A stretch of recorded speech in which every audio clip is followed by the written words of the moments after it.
আমরা যখন বাংলাদেশ থেকে লোক নিয়ে আসব এরকম ভিডিও তৈরি করি তখন হাজার হাজার মানুষের হাজার হাজার কমেন্ট, তার মধ্যে দুইটা কমেন্ট সবচেয়ে বেশি, এই দুইটা সহ এবং ভিসা নিয়ে আজকে এই ভিডিওতে অনেক কিছু জানাবো।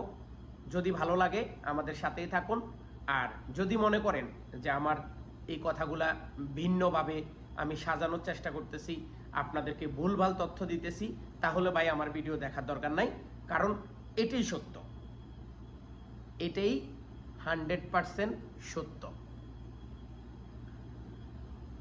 আমি গত 2 দিন 3 দিন 5 দিনের মতো মোটামুটি ভিডিও দিতেছি।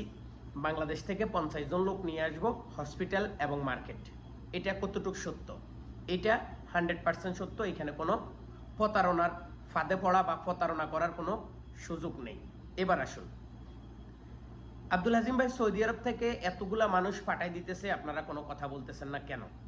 এখন আপনি আমি যেটা দেখতেছি, আপনি আমি যেটা বুঝতেছি, সিচুয়েশনটা তার ভিন্ন, সিচুয়েশন তার ভিন্ন। আসুন, গতকালকে আমি আমার রুমমেট একজনের হাত ভাঙছে, তাকে নিয়ে আমি হসপিটালে গেছি। যাওয়ার পরে বাঙালি মার্কেটে আমি যেই পরিস্থিতিটা নিজের চোখে দেখে আসলাম, তো আমি মনে করি যদি 200, 300 বা 1000 লোকও দৈনিক বাংলাদেশে পাঠাই দেয়, কোনো সমস্যা নাই, আমার কোনো কমপ্লেইন নাই, আমার কোনো অভিযোগ নাই। আমাকে নিমুখ হারাম বলতে পারেন, আমার কোনো অভিযোগ নাই। কেন? সৌদি আরবে অনেক কাজ অবৈধ, অনেক কিছু অবৈধ। আপনি সেই কাজগুলো কেন করতেছেন? আমি যখন বাঙালি মার্কেটের দিকে ঢুকি, হাজার হাজার দোকান দেখলাম সবজি বিক্রি করতেছে। তারা কি সৌদি আরবে সবজি বিক্রি করার জন্য আসছে? না। অনেক দোকান দেখছি তাজা মোরগ বিক্রি করে, রাস্তার উপরে জবা করে, রাস্তার উপরে কাটে। আপনি কি এই ভিসা দিয়ে আসছেন? না। হাজার হাজার মানুষকে দেখছি সিগারেট বিক্রি করতেছে, তাম্বাকু বিক্রি করতেছে, ফান বিক্রি করতেছে। আপনি কি এই কাজে আসছেন? না। আচ্ছা, এবার আসুন, প্রতিদিন অনেকগুলা ট্রাভেল এজেন্সি বিজ্ঞাপন দেয় জেলের মাধ্যমে, সফেজ জেলের মাধ্যমে বাংলাদেশে যাইতে চাইলে আমাদের সাথে যোগাযোগ করুন। এরা কারা? এরা কারা? আর এদের সাথে টাকা দিয়ে যোগাযোগ করে দেশে যাওয়ার মানুষগুলা অন্য বিমানে যায়? তারা কি ঢাকা শহরে নামে, নাকি ডাইরেক্ট তাদের বাড়িতে বিমান ল্যান্ড করে? সুপি সুপি গোপনে যায়। এটা কি এই বিমান দিয়ে যায় না? এই হজরত শাহজালাল ইন্টারন্যাশনাল এয়ারপোর্ট দিয়ে বাইর না? তারা কি আলাদাভাবে বাইর হয়? না, তারাও এই রাস্তা দিয়ে বাইর। এবার আসুন, মানুষ বাঁচার জন্য অনেক কিছু করে। যেই মানুষগুলাকে ধরে পাঠাই দিছে, বা যেই মানুষগুলা নিজেরা স্বইচ্ছা ধরা দিছে, যেই মানুষগুলা বিদেশে আসি বিদেশের কাজ করতে ইচ্ছুক না, তারা বাংলাদেশে চলে যায়। আপনাকে কি বলে জানেন? আমার ধরে পাঠাই দিছে। আমি দোকানে গেছিলাম গতকালকে, একটা মহিলার কথা শুনে আমি অবাক হয়েছি। আমি রীতিমতো অবাক হয়ে গেছি। কি জন্য জানেন? বাংলাদেশে কোনো বাসা বাড়িতে কাজ করা মহিলা বা খালা, মানে মুদি দোকানে বা দোকানে যাওয়ার কোনো অধিকার নাই, বা কোনো যাওয়ার কোনো প্রয়োজন হয় না। যদিও হয় কম, কিন্তু আমি দেখিনি যে একটা বাসা বাড়ির কাজের মেয়েকে তারা সাইরে দেয় যে তুমি বাজার থেকে যাই দোকান বাজার মানে মাল সামানা নিয়ে আসো, অথবা তোমার এই জায়গায় পাঠাইছি একা একা যাও, অথবা এই জায়গায় যাও, এরকম না কোনো নিয়ম আজ পর্যন্ত আমি দেখিনি, অন্তত বাসা বাড়ির মেয়েদের ক্ষেত্রে। কিন্তু তিনি বাংলাদেশে যায় কি বলছে? আমি দোকানে যাইতেছি, আমার সেখান থেকে ধরে পাঠাই দিছে। এত সোজা না। সৌদি আরবের আইন এত খারাপ না যে আপনি রাস্তা দিয়ে যাচ্ছেন, আপনারা ধরলো, ধরে আপনারা নিয়ে পাঠাই দিল। আর বিশেষ করে মেয়েদের কথা, কালকে আমি বাঙালি মার্কেটে গেলাম, একটা মেয়ে আসি 1 রিয়াল আমার কাছে ভিক্ষা চাইতেছে। আমি 1 রিয়াল দিছি। তো তিনি ভিক্ষাটা চাইতেছে কি জন্য চাইতেছে? তিনি কি কাজ করতে পারে না? পারে, কারণ এটা তার স্বভাব।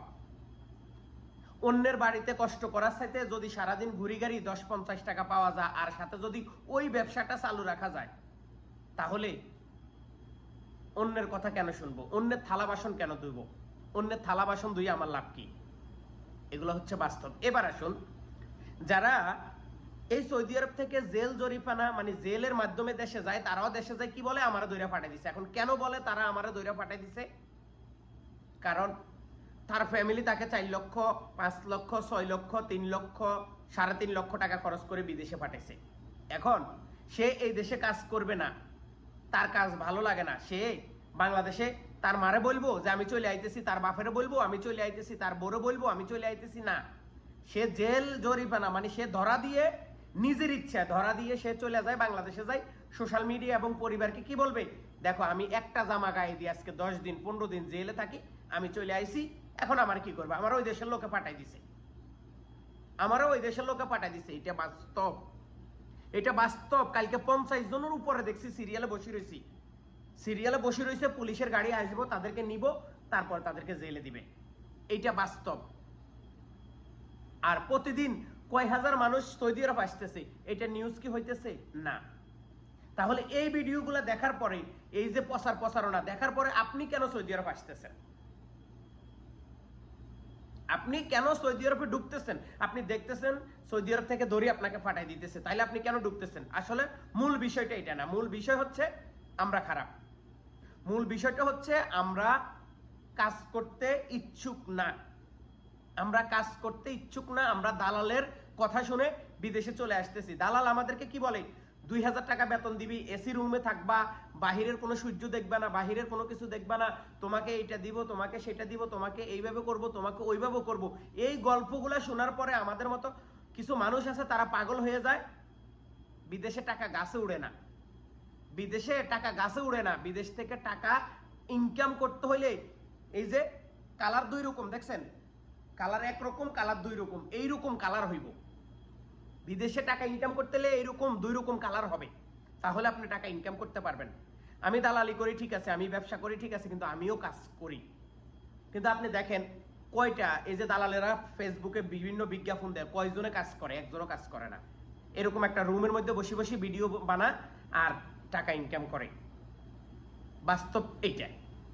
আপনারা যারা ফেসবুকে সোশ্যাল মিডিয়া দেখতেছেন যে হাজার হাজার মানুষ যাইতেছে, এরা কেউ নিজের ইচ্ছা যাইতেছে, কেউ 2 নম্বর কাজের সাথে জড়িত, আবার কেউ ইচ্ছাগতভাবে টাকা দিয়ে যাইতেছে, কিন্তু বাংলাদেশে যায় আপনাদেরকে ভিন্ন কথা শুনাইতেছে, ভিন্ন গান গাইতেছে। কি জন্য জানেন?